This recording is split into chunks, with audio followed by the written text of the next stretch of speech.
കഴിഞ്ഞ 3 വർഷമായി സംസ്ഥാന ചലച്ചിത്ര പുരസ്കാരത്തിൽ മികച്ച നടനുള്ള നോമിനേഷനുകൾക്ക് ഒരു പ്രത്യേകതയുണ്ട്. യുവനടൻ എന്ന ലേബലിൽ നിന്ന് മാറിയ ചില താരങ്ങളുടെ എല്ലാവരും ഉറ്റുനോക്കിയ രൂപത്തിലും ഭാവത്തിലും വലിയ ട്രാൻസ്ഫർമേഷൻ നടത്തിയ ബ്രേക്ക് ത്രൂ വേഷങ്ങൾ നോമിനേഷൻ വെക്കുന്നു. 3 തവണയും അവർക്ക് ചാടിക്കടക്കേണ്ടി വന്ന മഹാമേരുവിന്റെ പേര് മമ്മൂട്ടി എന്നായിരുന്നു.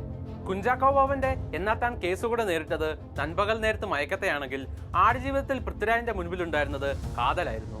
ഇത്തവണ ആസിഫലി മത്സരിച്ചതാകട്ടെ സാക്ഷാൽ ബ്രഹ്മയുഗത്തോടും. പൃഥ്വിരാജിന് മാത്രമാണ് ആ കടമ്പ ചാടിക്കടക്കാൻ കഴിഞ്ഞതും. മമ്മൂട്ടി അല്ലാതെ മറ്റാരെ എന്ന ചോദ്യം മലയാളിക്ക് തോന്നിയത് സ്റ്റേറ്റ് അവാർഡ് പ്രഖ്യാപനത്തിന് തൊട്ടു മുൻപൊന്നുമല്ല.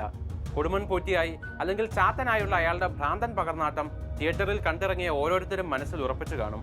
അവാർഡ് ചാത്തൻ തന്നെ തൂക്കും. നോട്ടത്തിലും ചിരിയിലും ഇരിപ്പിലും മൂളലിലും പോലും അത്ര സൂക്ഷ്മമായ ന്യൂവാൻസസ് ആയിരുന്നു ആ കഥാപാത്രത്തിന് അദ്ദേഹം നൽകിയത്. 73-ാം വയസ്സിലും കരിയറിലെ ഏറ്റവും മികച്ച കഥാപാത്രത്തിന് ഒന്നിനെ നൽകാൻ അയാൾക്കല്ലാതെ ആർക്ക് പറ്റും? പോറ്റിയായി ഉരുവം മാറിയ ചാത്തനെയാണ് മമ്മൂട്ടി അവതരിപ്പിച്ചത്. ഭാവിയിൽ ഇനി ശരിക്കുമുള്ള കൊടുമൺ പോറ്റിയുടെ സ്പിൻ ഓഫ് വരികയാണെങ്കിൽ അതിൽ ഇതേ രൂപമാണെങ്കിൽ കൂടി പെരുമാറ്റത്തിലും മാനരസത്തിലും ആനയും ആടും തമ്മിലുള്ള വ്യത്യാസം കാണുമെന്ന ഉറപ്പിന്റെ പേരാണ് മമ്മൂട്ടി.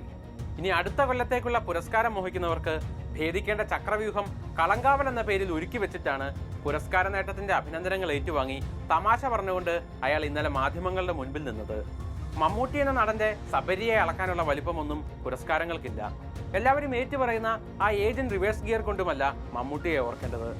അഭിനയ ചാരുതയ്ക്കൊപ്പം തന്നെ ഉയർന്നു നിൽക്കുന്ന മെഗാസ്റ്റാർഡവുമല്ല മമ്മൂട്ടി. അദ്ദേഹത്തിന്റെ തന്നെ ഭാഷയിൽ പറയുകയാണെങ്കിൽ വേഴ്സറ്റൈലായ വേഷങ്ങൾ തേടി പിടിച്ചു ചെയ്യാനുള്ള ആർത്തി, അതുമാത്രമാണ് മമ്മൂട്ടി. മലയാളക്കരയെ നടുക്കിയ ഒരു രോഗാവസ്ഥയിൽ നിന്നും ഒന്നും സംഭവിക്കാത്ത മട്ടിൽ കൂളായി അയാൾ ഇറങ്ങിപ്പോരാനുള്ള ആ കാരണവും ആ ആർത്തിയല്ലാതെ മറ്റെന്താണ്?